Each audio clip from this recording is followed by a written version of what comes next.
ကဲဒါကတော့ကိုရီးယားအမောင်လေးရဲ့အမာလေးစကားပြားကြော်လေးတစ်ပွဲနဲ့အကင်ဆောင်တုပ်လေးပါရှင်မယောနီလေးကတော့မေကိုတိုင်းလောက်ထားတဲ့မယောနီပါနော်လုံးဝအချင်းဆူးဆူးကြီးအနံ့ပြင်းပြင်းမဟုတ်ပါဘူးရှင်ကိုရီးယား spicy နဲ့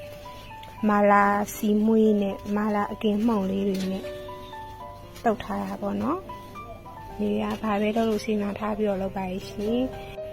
ထောပတ်သည့်အစစ်ဖြော်ရည်လေးတစ်ခွက်ရယ်ဒါအမှားလေးပါရှင်ဒါလေးကစက်သားပြားကြောပါနော်စက်သားပြားကြောအကြီးကြီးတွေပါရှင်စက်သားပြားကြည့်လို့အပြားကြီးကြီးလေးကြောပေးရပါကဲကျွောင်မွားထားနေတဲ့စက်သားပြားလေးဒီဟာလေးနဲ့တွဲစားမဲ့ဆော့လေးပါရှင်ဆော့ကလည်း Golden Dragon ဆော့အကောင်းစားကိုပဲသုံးတာပါနော်စတားရကြော်လေးမှာခြင်းတော့တရက်ကြုံမှာပေးပါရှင်အကင်ဆောင်တုပ်လေးကတော့နေတိုင်းပြန်ရောင်းပေးနေပါရှင်အကင်ဆောင်တုပ်ကခဏခဏရလာနဲ့အမင်းများနေတော့အကင်ဆောင်တုပ်လေးချားညက်ပြီးတော့ရောင်းပေးနေပါတယ်ရှင်ကဲဒါလေးထောပတ်သီးအစစ်နဲ့ဖြော်ထားတာပါရှင်ကဲအမြင်အားပေးတဲ့ကိုရီးယားမောင်လေးကိုလည်းကျေးဇူးအထူးတင်ပါတယ်ရှင်